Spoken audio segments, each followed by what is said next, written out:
Vem, vem, vem, Espírito Santo, transforma minha vida, quero renascer.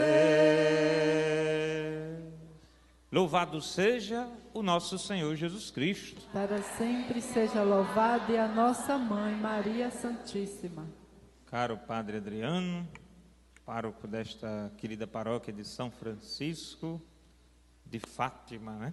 São Francisco de Fátima, se Deus quiser, também de Nossa Senhora de Fátima. Irmãos e irmãs, aqui estamos nesta quinta noite desta peregrinação mariana, peregrinação ao coração de Nossa Senhora.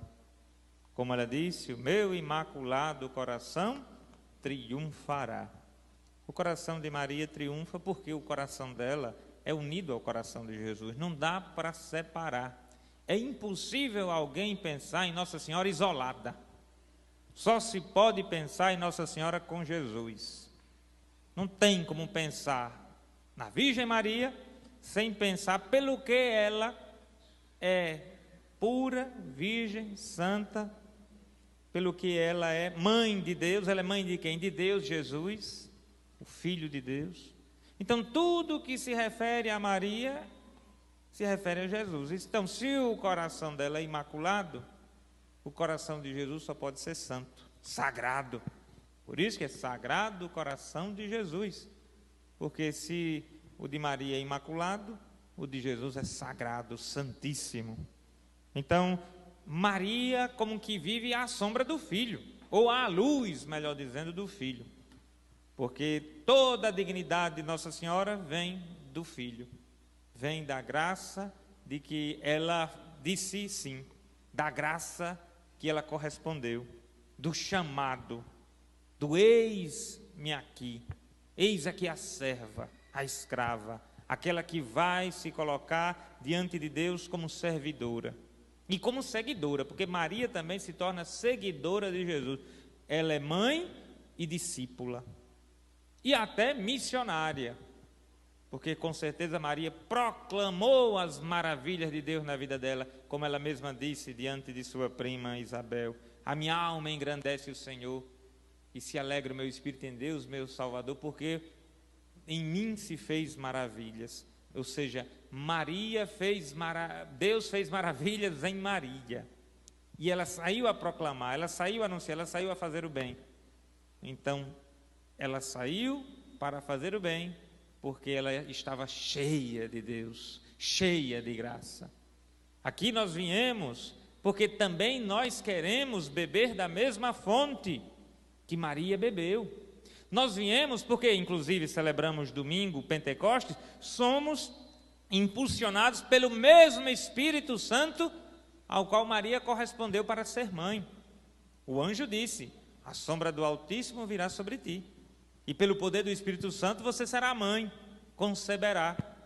E o mesmo Espírito Santo também fertiliza o nosso coração para que a palavra de Deus semeada em nosso coração dê frutos. Maria gerou Jesus na carne dela a ponto de dar à luz, para que ele nascendo cumprisse a missão que Deus confiou a ele. Jesus recebeu do Pai a missão de nos redimir, de nos salvar, de nos mostrar que ele mesmo é o único caminho que nos leva ao Pai. E Maria correspondeu completamente a isso. Maria correspondeu ao chamado de Deus e respondeu a este chamado sendo humilde serva. E aqui está o segredo para nós sermos sempre servos de Deus: humildade. Não tem como ser um servo de Deus se nós não tivermos humildade, de reconhecer as nossas limitações, nossas fraquezas e também potencialidades, porque o humilde, ele reconhece as suas potencialidades. A humildade e a verdade andam juntas. Não pode ser uma humildade hipócrita. Oh, como eu sou pobre, pequeno, como eu sou frágil, como eu sou um pecador, um miserável. aquela humildade de anzol que se inclina, se enverga para depois fisgar, para depois puxar, como uma isca. Não, é uma humildade real. Eu sou pequeno, de fato, eu sou de carne e osso, como vinha conversando com o padre Adriano na estrada. Ele dizia que a nossa vida, conversando sobre um assunto familiar nosso, as fragilidades dos nossos parentes, né? Eu tenho um tio que está na UTI, por exemplo, desde anteontem, e ele dizia como a nossa vida é como uma vela, um sopro apaga. Então precisamos o tempo todo reconhecer que nossa vida é frágil. Nós parecemos fortes, olha que beleza, academia, força, o coração pulsando, acorda cedo ou tarde, ou o horário, vai trabalhar. Quem tem a vocação namora, quem tem a vocação casa, quem tem a vocação prega, viaja de um lado e para outro, anuncia o evangelho, mas o vento vem, passa e apaga. Maria reconheceu a humildade. Eis aqui a serva, a escrava. A minha alma engrandece o Senhor, o meu espírito se alegra em Deus, meu Senhor, porque olhou para a humildade de sua serva. Mas ela sabia, as gerações hão de chamar-me bem-aventurada. Ela sabia que as alegrias que ela experimentava já era inclusive a promessa que Jesus disse a Pedro hoje. Pedro foi perguntar a Jesus: Senhor, e nós que deixamos tudo? Deixamos casa, deixamos a família, deixamos os salários e vamos receber o quê? Aí Jesus diz: vão receber casas, vão receber, vocês se deixaram pai, mãe, esposa, filhos, parentes, os empregos de vocês, deixaram tudo por mim, vão ganhar até 100 vezes mais neste mundo com perseguições. Mas o mais importante, o reino dos céus, o reino de Deus. Por que esses 100 vezes mais? É porque vai multiplicar? Vamos ver, eu deixei uma casinha que vale, sei lá, uma casa aqui é quanto? Uns 100 mil reais, dependendo da casa, né? Tem casas mais caras, 1 milhão, não sei. Mas vamos supor, uma casinha de 100 mil reais. Eita, então eu vou seguir Jesus, vou abandonar a minha casa, vou doar para a igreja, para Jesus multiplicar 100 vezes mais. 100 vezes 100 mil dá quanto? 1 milhão, né? 1 milhão de reais. Né? É 1 milhão ou sei lá, 10 milhões, né? 100 vezes 100 mil. Não é isso. Não é uma loteria. O evangelho não é loteria que você aposta um valor e ganha milhares de vezes a mais. É o fato de você ser cheio de Deus. Porque vem perseguições. Você vai constituir sua família espiritual. Vai vir perseguições, vai vir gente com inveja, vai vir gente destruindo. O próprio capeta, o encardido, que não é bom dar ibope, não dizer nem o nome dele, vai ficar tentando você a perder tudo, vai colocar soberba no seu coração, o orgulho, a vaidade. Eita, como eu sou bonito, todo mundo me aplaude, né? Sei lá, vai que dessa missa aqui o povo diga para o padre Adriano: eita, padre Sérgio prega bem, né? Que coisa boa. Ou o padre de ontem pregou bem, coisa boa. E a gente fica assim cheio: mas eu prego bem. Aí daqui a pouco minha garganta trava e eu não consigo falar mais nada. Pronto, acabou a pregação dele. Pronto, eu só era feliz quando pregava. E agora? A garganta travou, vou falar o quê? Ou acontece alguma coisa na minha vida que pronto, o bispo diz: você não prega mais. Pronto, sou infeliz, acabou a vida. Adeus, Mariana, que eu já vou me embora. Ora, não é assim. Temos que reconhecer que grande é Deus. Foi assim com Nossa Senhora, grande é Deus. Foi assim com Pedro, quando perguntou a Jesus: o que é que vai ser de nós? Jesus vai responder: 100 vezes mais o reino dos céus. Pronto. Deixar pai e mãe, vai ganhar o reino dos céus. Quem deixa tudo, ganha muito mais de Deus, não deste mundo. Porque este mundo, minha gente, eu sempre digo, é pequeno para nós. Nós cristãos não merecemos esse mundo. Por mais que queiramos, casa confortável, quente quando está frio, uma casa fria quando está quente, uma casa ventilada. Nós queremos carro confortável, transporte confortável, Ninguém hoje em dia quer andar de ônibus, mas sem ar-condicionado. Um dia desse, numa paróquia acolá, precisou viajar num ônibus, e porque o ônibus não tinha ar-condicionado, foi reclamando. Os paroquianos da igreja: eita, o ônibus não tem ar-condicionado, ninguém aguenta, ai, ai, ai, ui. Claro, tinha também comorbidades, pessoas com algumas comorbidades, algumas doenças, que é difícil mesmo viajar num ônibus sem ar-condicionado e apertado. Mas antigamente, ou dependendo da classe social, a pessoa anda quilômetros a pé, ou às vezes em pé, num ônibus, vai para as capitais para ver os ônibus e metrôs lotados, todos, né, cheios. Suvaqueira, precisa viajar, porque não tem outro modo. Mas nós que temos um pouquinho, tem que ter o melhor. Então veja, tudo vaidade. Porque na hora que cai e não levanta mais, não tem ar-condicionado. Eu quero saber onde é que tem um caixão ou algum cemitério particular que diga assim: a sepultura é com ar-condicionado e chá disponível com biscoitos da Inglaterra, disponível para o defunto tomar. Não tem. Tem para os vivos que comem, que se divertem.